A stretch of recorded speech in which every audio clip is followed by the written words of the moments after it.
Period হয়ে গেছে, পড়ার বিষয়ে তিনি কোনো কথা বলতো না, আমাদের অন্যান্য বিষয়ে কথা বলতো। তাকে আমরা জিজ্ঞাসা করতাম, হুজুর আপনার মেয়ের মতো কি আমরা না? তিনি বলতো যে না, তোর আমার মেয়ের মতো। তিনি একাধারে মাদ্রাসার শিক্ষক, পাশাপাশি স্থানীয় মসজিদের পেশ ইমাম। অথচ গত ৩ বছর যাবৎ সন্তানতুল্য ছাত্রীদের যৌন নিপীড়নের অভিযোগ তার বিরুদ্ধে।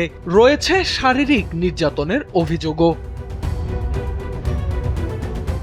ঘটনাটি চাঁদপুরের মতলব উত্তর উপজেলার রারিকান্দি দারুস সুন্নাত দাখিল মাদ্রাসার। ভুক্তভোগী শিক্ষার্থীরা জানায়, মাদ্রাসায় যোগদানের পর থেকেই ছাত্রীদের বিভিন্নভাবে যৌন হয়রানি করে আসছিলেন অভিযুক্ত মামুন মিয়া। তাকে ঘিরে সবসময় ভয় ও আতঙ্কে থাকত নারী শিক্ষার্থীরা। তাদের অভিযোগ, বিষয়টি একাধিকবার অন্য শিক্ষকদের জানালেও কোনো কার্যকর ব্যবস্থা নেওয়া হয়নি। RICL TMX, যুগের পর যুগ স্থাপনা থাকে মজবুত। পরে বাধ্য হয়ে উপজেলা নির্বাহী কর্মকর্তার কাছে অভিযোগ করা হয়। শিক্ষার্থীদের অভিযোগের প্রেক্ষিতে 22 এপ্রিল দুপুরে মাদ্রাসা পরিদর্শনে যান উপজেলা নির্বাহী কর্মকর্তা ও মাদ্রাসা পরিচালনা কমিটির সভাপতি মাহমুদা কুলসুম মনি। ঘটনার প্রাথমিক সত্যতা পাওয়ার পর সহকারী মৌলভী মোহাম্মদ মামুন মিয়াকে সাময়িক বহিষ্কারের নির্দেশ দেন তিনি।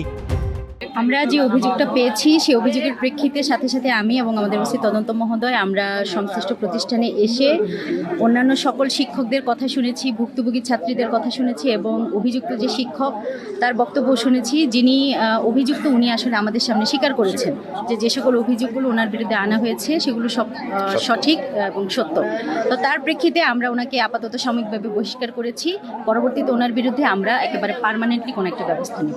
এ ঘটনায় ক্ষোভ ও উদ্বেগ জানিয়েছেন অভিভাবকরা। তাদের প্রশ্ন, দ্বীনি শিক্ষা ও নিরাপদ পরিবেশের আশায় সন্তানদের মাদ্রাসায় পাঠানোর পরও যদি শিক্ষকরাই এমন অনৈতিক কাজে জড়ান, তাহলে তাদের সন্তানদের নিরাপত্তা কোথায়? উপযুক্ত পরিবেশ তারা না পায়, তো সেখানে তো এটা আমাদের জন্য দুঃখজনক এবং এটা খুবই ব্যর্থতা বলে আমি মনে করি যে তাদেরকে উপযুক্ত পরিবেশটা আমরা নিশ্চিত করতে পারছি না। এদিকে অভিযুক্ত মামুন মিয়া বলেন, মাদ্রাসার পাশের একটি মসজিদে তিনি ইমামতি করেন। একদিন ইমামতি শেষে মাদ্রাসায় ফিরে এসে দেখেন কয়েকজন শিক্ষার্থী অনৈতিক কাজে লিপ্ত।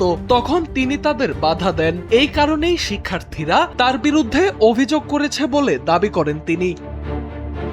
ও আমার ক্লাসের মধ্যে একদিন এই ছেলেদের সাথে হাত বসে আমি ডাক দেওয়ার কারণে আমার সাথে খুব রাব একটা ব্যবহার করছে, খুব কষ্ট হয়েছে। ঘটনাটি নিয়ে তদন্ত প্রক্রিয়া চলছে। তবে অভিযুক্ত শিক্ষকের দৃষ্টান্তমূলক শাস্তির দাবি জানিয়েছে শিক্ষার্থী ও অভিভাবকরা। সোহান আল রাজি, NPB।